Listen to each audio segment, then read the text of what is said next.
जय गुरु जी। देवताओं सहित ब्रह्मा का विष्णु लोक में जाकर अपना दुख निवेदन करना, श्री विष्णु का उन्हें शिव से क्षमा मांगने की अनुमति दे उनको साथ ले कैलाश पर जाना तथा भगवान शिव से मिलना। नारद जी ने कहा, विधाता महाप्राज्ञ, आप शिव तत्व का साक्षात्कार कराने वाले हैं। आपने यह बड़ी अद्भुत एवं रमणीय शिवलीला सुनाई है। तात वीरभद्र जब दक्ष के यज्ञ का विनाश करके कैलाश पर्वत पर चले गए तब क्या हुआ, यह हमें बताइए। ब्रह्मा जी बोले, नारद, रुद्रदेव के सैनिकों ने जिनके अंग भंग कर दिए थे, वे समस्त पराजित देवता और मुनि उस समय मेरे लोक में आए। वहाँ मुझ स्वयंभू को नमस्कार करके सब ने बारंबार मेरा स्तवन किया। फिर अपने विशेष क्लेश को पूर्ण रूप से सुनाया। उसे सुनकर मैं पुत्र शोक से पीड़ित हो गया और अत्यंत व्यग्र हो व्यथित चित्त से बड़ी चिंता करने लगा। फिर मैंने भक्ति भाव से भगवान विष्णु का स्मरण किया। इससे मुझे समुचित ज्ञान प्राप्त हुआ। तदंतर देवताओं और मुनियों के साथ मैं विष्णु लोक में गया और वहाँ भगवान विष्णु को नमस्कार एवं नाना प्रकार के स्तोत्रों द्वारा उनकी स्तुति करके उनसे अपना दुख निवेदन किया। मैंने कहा, देव, जिस तरह भी यज्ञ पूर्ण हो, यजमान जीवित हो और समस्त देवता तथा मुनि सुखी हो जाएं, वैसा उपाय कीजिए। देव रमानाथ, देव सुखदायक विष्णु, हम देवता और मुनि निश्चय ही आपकी शरण में आए हैं। मुझ ब्रह्मा की यह बात सुनकर भगवान लक्ष्मीपति विष्णु, जिनका मन सदा शिव में लगा रहता है और जिनके हृदय में कभी दीनता नहीं आती, शिव का स्मरण करके इस प्रकार बोले। श्री विष्णु ने कहा, देवताओं, परम समर्थ तेजस्वी पुरुष से कोई अपराध बन जाए तो भी उसके बदले में अपराध करने वाले मनुष्यों के लिए वह अपराध मंगलकारी नहीं हो सकता। विधाता, समस्त देवता परमेश्वर शिव के अपराधी हैं, क्योंकि इन्होंने भगवान शंभु को यज्ञ का भाग नहीं दिया। अब तुम सब लोग शुद्ध हृदय से शीघ्र ही प्रसन्न होने वाले उन भगवान शिव के पैर पकड़कर उन्हें प्रसन्न करो, उनसे क्षमा मांगो।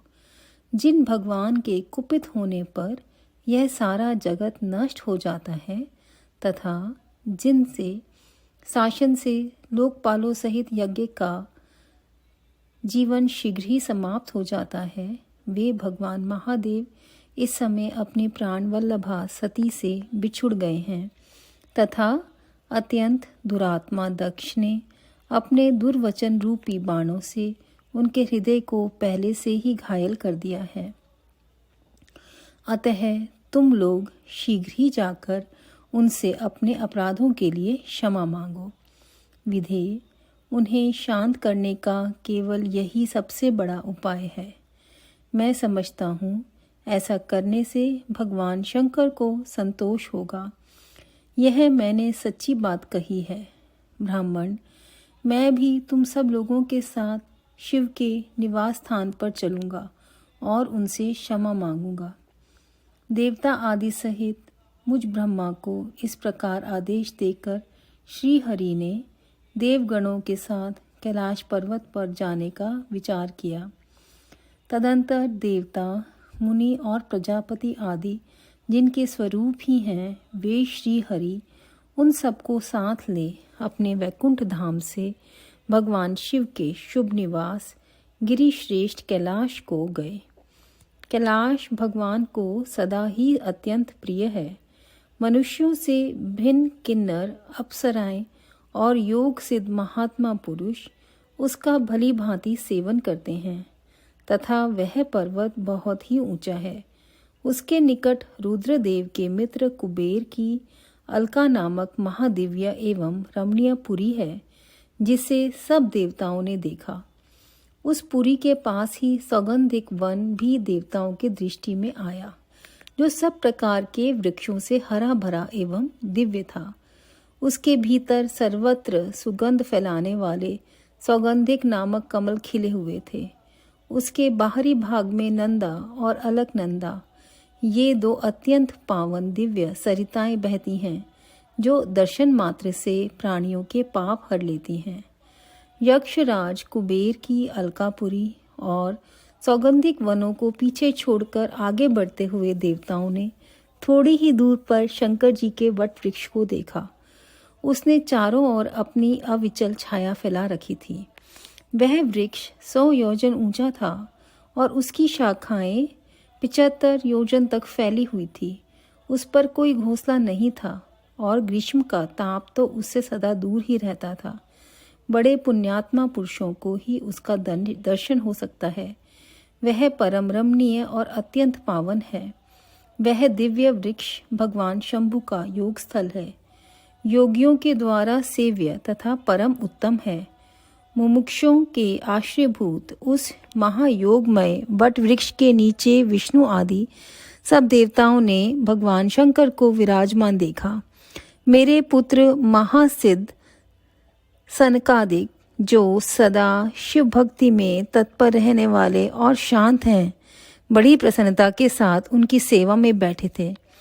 भगवान शिव का श्री विग्रह परम शांत दिखाई देता था।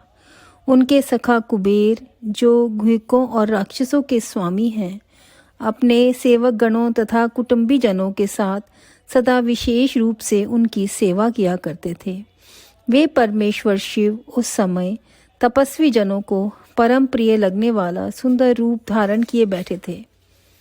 भस्म आदि से उनके अंगों की बड़ी शोभा हो रही थी।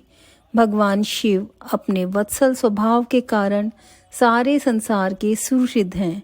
नारद, उस दिन वे एक कुशासन पर बैठे थे और सब संतों के सुनते हुए तुम्हारे प्रश्न करने पर तुम्हें उत्तम ज्ञान का उपदेश दे रहे थे। वे बायां चरण अपनी दाईं जांघ पर और बायां हाथ बाएं घुटने पर रखे, कलाई में रुद्राक्ष की माला डाले सुंदर तर्क मुद्रा से विराजमान थे। इस रूप में भगवान शिव का दर्शन करके उस समय विष्णु आदि सब देवताओं ने दोनों हाथ जोड़ मस्तक झुकाकर तुरंत उनके चरणों में प्रणाम किया। मेरे साथ भगवान विष्णु को आया देख सत्पुरुषों के आश्रयदाता भगवान रुद्र उठकर खड़े हो गए और उन्होंने सिर झुकाकर उन्हें प्रणाम भी किया। फिर विष्णु आदि सब देवताओं ने जब भगवान शिव को प्रणाम कर दिया, तब उन्होंने मुझे नमस्कार किया। ठीक उसी तरह जैसे लोगों को उत्तम गीत प्रदान करने वाले भगवान विष्णु प्रजापति कश्यप को प्रणाम करते हैं। तत्पश्चात देवताओं, सिद्धों, गणाधीशों और महर्षियों से नमस्कृत तथा स्वयं भी श्री विष्णु को एवं मुझको नमस्कार करने वाले भगवान शिव से श्री हरि ने आदर पूर्वक वार्तालाप आरंभ किया। अध्याय 40। देवताओं को भगवान शिव की स्तुति। भगवान शिव का देवता आदि के अंगों के ठीक होने और दक्ष के जीवित होने का वरदान देना। श्री हरि आदि के साथ यज्ञ मंडप में पधार कर शिव का दक्ष को जीवित करना तथा दक्ष और विष्णु आदि के द्वारा उनकी स्तुति। देवताओं ने भगवान शिव जी की अत्यंत विनय के साथ स्तुति करते हुए अंत में कहा, आप पर उत्कृष्ट परमेश्वर परात्पर तथा परात्परतर हैं। आप सर्वव्यापी विश्वमूर्ति महेश्वर को नमस्कार है। आप विष्णु कलत्र, विष्णु क्षेत्र, भानु, भैरव, शरणागत वत्सल, त्र्यंबक तथा विहरणशील हैं। आप मृत्युंजय हैं, शोक भी आप ही रूप हैं तथा त्रिगुण एवं गुणात्मा हैं। चंद्रमा, सूर्य और अग्नि आपके नेत्र हैं। आप सबके कारण तथा धर्म मर्यादा स्वरूप हैं। आपको नमस्कार है। आपने अपने ही तेज से संपूर्ण जगत को व्याप्त कर रखा है। आप निर्विकार, प्रकाशपूर्ण, चिदानंद स्वरूप पर ब्रह्म परमात्मा हैं। महेश्वर ब्रह्मा, विष्णु, इंद्र और चंद्र आदि समस्त देवता तथा मुनि आप से ही उत्पन्न हुए हैं। चूंकि आप अपने शरीर को 8 भागों में विभक्त करके समस्त संसार का पोषण करते हैं, इसलिए अष्टमूर्ति कहलाते हैं। आप ही सबके आदि कारण करुणामय ईश्वर हैं। आपके भय से यह वायु चलती है, आपके भय से अग्नि जलाने का काम करती है, आपके भय से सूर्य तपता है और आपके ही भय से मृत्यु सब और दौड़ती फिरती है। दया सिंधु महेशान परमेश्वर प्रसन्न होइए। हम नष्ट और अचेत हो रहे हैं, अतः सदा ही हमारी रक्षा कीजिए। नाथ करुणा निधे शंभु, आपने अब तक नाना प्रकार की आपत्तियों से जिस तरह हमें सदा सुरक्षित रखा है, उसी तरह आज भी आप हमारी रक्षा कीजिए। नाथ दुर्गेश, आप शीघ्र कृपा करके इस अपूर्ण यज्ञ का और प्रजापति दक्ष का भी उद्धार कीजिए। भक्त को अपनी आंखें मिल जाएं, यजमान दक्ष जीवित हो जाए, पूषा के दांत जम जाएं और भृगु की दाढ़ी मूछ पहले जैसी हो जाए। शंकर आयुधों और पत्थरों की वर्षा से जिनके अंग भंग हो गए हैं, उन देवता आदि पर आप सर्वथा अनुग्रह करें, जिससे उन्हें पूर्णतः आरोग्य लाभ हो।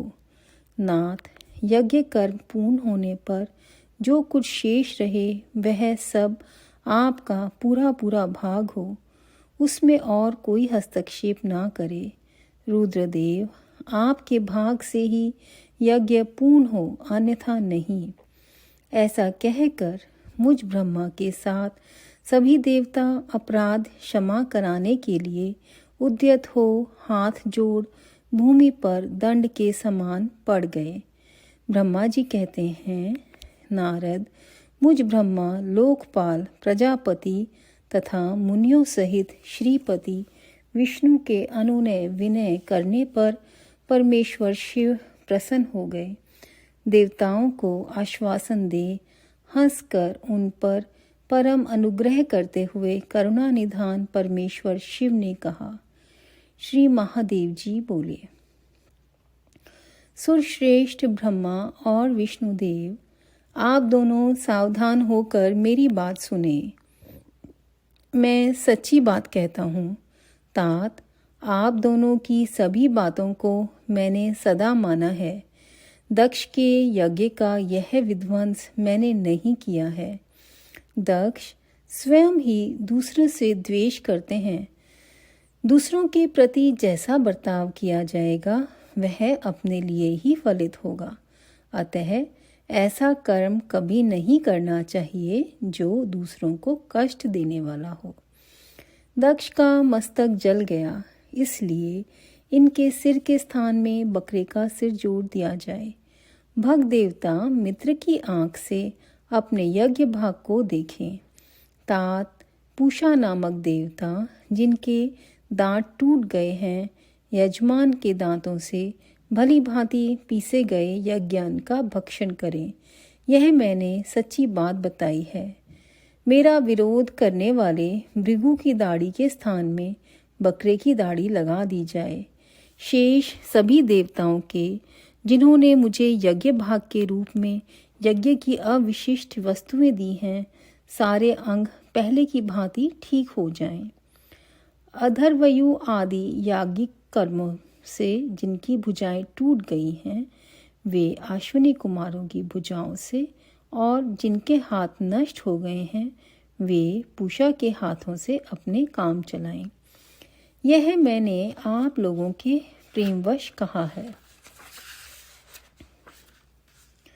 ब्रह्मा जी कहते हैं, नारद, ऐसा कहकर वेद का अनुसरण करने वाले सुर सम्राट चराचरपति दयालु परमेश्वर महादेव जी चुप हो गए।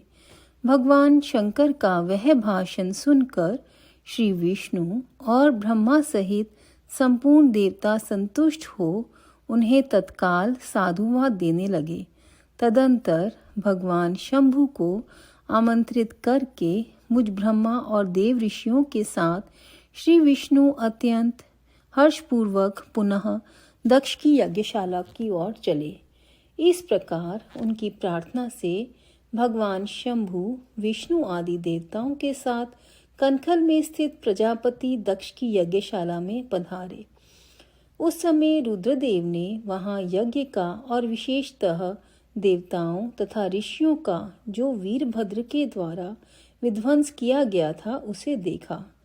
स्वाहा स्वधा पुषा तुष्टि धृति सरस्वती अन्य समस्त ऋषि पितर अग्नि तथा अन्य बहुत से यक्ष गंधर्व और राक्षस वहां पड़े थे। उनमें से कुछ लोगों के अंग तोड़ डाले गए थे, कुछ लोगों के बाल नोच लिए गए थे और कितने ही उस प्रांगण में अपने प्राणों से हाथ धो बैठे थे। उस यज्ञ की वैसी दुर्वस्था देखकर भगवान शंकर ने अपने गणनायक महापराक्रमी वीरभद्र को बुलाकर हंसते हुए कहा, महाबाहु वीरभद्र, यह तुमने कैसा काम किया। तात, तुमने थोड़ी ही देर में देवता तथा ऋषि आदि को बड़ा भारी दंड दे दिया। बस जिसने ऐसा द्रोहपूर्ण कार्य किया, इस विलक्षण यज्ञ का आयोजन किया तथा जिसे ऐसा फल मिला, उस दक्ष को तुम शीघ्र यहाँ ले आओ। भगवान शंकर के ऐसा कहने पर वीरभद्र ने बड़ी उतावली के साथ दक्ष का धड़ लगाकर उनके सामने रख डाल दिया। दक्ष के उस शव को सिर से रहित देख लोक कल्याणकारी भगवान शंकर ने आगे खड़े हुए वीरभद्र से हंसकर पूछा, दक्ष का सिर कहाँ है। तब प्रभावशाली वीरभद्र ने कहा, प्रभु शंकर, मैंने तो उसी समय दक्ष के सिर को आग में होम दिया था। वीरभद्र की यह बात सुनकर भगवान शंकर ने देवताओं को प्रसन्नतापूर्वक वैसे ही आज्ञा दी जो पहले दे रखी थी। भगवान भव ने उस समय जो कुछ कहा उसकी मेरे द्वारा पूर्ति कराकर श्री हरि आदि सब देवताओं ने भृगु आदि सबको शीघ्र ही ठीक कर दिया। तदंतर शंभु के आदेश से प्रजापति के धड़ के साथ यज्ञ पशु बकरे का सिर जोड़ दिया गया। उस सिर के जोड़े जाते ही शंभु की शुभ दृष्टि पड़ने से प्रजापति के शरीर में प्राण आ गए और वे तत्काल सोकर जगे हुए पुरुष की भांति उठकर खड़े हो गए। उठते ही उन्होंने अपने सामने करुणानिधि भगवान शंकर को देखा। देखते ही दक्ष के हृदय में प्रेम उमड़ आया। उस प्रेम ने उनके अंतःकरण को निर्मल एवं प्रसन्न कर दिया। पहले महादेव जी से द्वेष करने के कारण उनका अंतःकरण मलिन हो गया था, परंतु उस समय शिव के दर्शन से वे तत्काल शरद ऋतु के चंद्रमा की भांति निर्मल हो गए। उनके मन में भगवान शिव की स्तुति करने का विचार उत्पन्न हुआ, परंतु वे अनुरागधिक्य के कारण तथा अपनी मरी हुई पुत्री का स्मरण करके व्याकुल हो जाने के कारण तत्काल उनका स्तवन ना कर सके। थोड़ी देर बाद मन स्थिर होने पर दक्ष ने लज्जित हो लोक शंकर शिव शंकर को प्रणाम किया और उनकी स्तुति आरंभ की। उन्होंने भगवान शंकर की महिमा गाते हुए बारंबार उन्हें प्रणाम किया। फिर अंत में कहा, परमेश्वर ने कहा, आपने ब्रह्मा होकर सबसे पहले आत्म तत्व का ज्ञान प्राप्त करने के लिए अपने मुख से विद्या तप और व्रत धारण करने वाले ब्राह्मणों को उत्पन्न किया था। जैसे ग्वाला लाठी लेकर गवों की रक्षा करता है, उसी प्रकार मर्यादा का पालन करने वाले आप परमेश्वर दंड धारण किए उन साधु ब्राह्मणों की सभी विपत्तियों से रक्षा करते हैं। मैंने दुर्वचन रूपी बाणों से आप परमेश्वर को बींद डाला था। फिर भी आप मुझ पर अनुग्रह करने के लिए यहाँ आ गए। अब मेरी ही तरह अत्यंत दैन्यपूर्ण आशा वाले इन देवताओं पर भी कृपा कीजिए। भक्त वत्सल दीन बंधु शंभु, मुझ में आपको प्रसन्न करने के लिए कोई गुण नहीं है। आप षड्विध ऐश्वर्य से संपन्न परात्पर परमात्मा हैं। अतः अपने ही बहुमूल्य उदारतापूर्ण बर्ताव से मुझ पर संतुष्ट हों। ब्रह्मा जी कहते हैं, नारद, इस प्रकार लोक कल्याणकारी महाप्रभु महेश्वर शंकर की स्तुति करके विनीत चित प्रजापति दक्ष चुप हो गए। तदंतर श्री विष्णु ने हाथ जोड़ भगवान वृषध्वज को प्रणाम करके प्रसन्नतापूर्ण हृदय और वाष्प गदगद वाणी द्वारा उनकी स्तुति प्रारंभ की। तदंतर मैंने कहा, देवदेव महादेव करुणा सागर प्रभु, आप स्वतंत्र परमात्मा हैं, अद्वितीय एवं अविनाशी परमेश्वर हैं। देव ईश्वर, आपने मेरे पुत्र पर अनुग्रह किया। अपने अपमान की ओर कुछ भी ध्यान ना देकर दक्ष के यज्ञ का उद्धार कीजिए। देवेश्वर, आप प्रसन्न होइए और समस्त शापों को दूर कर दीजिए।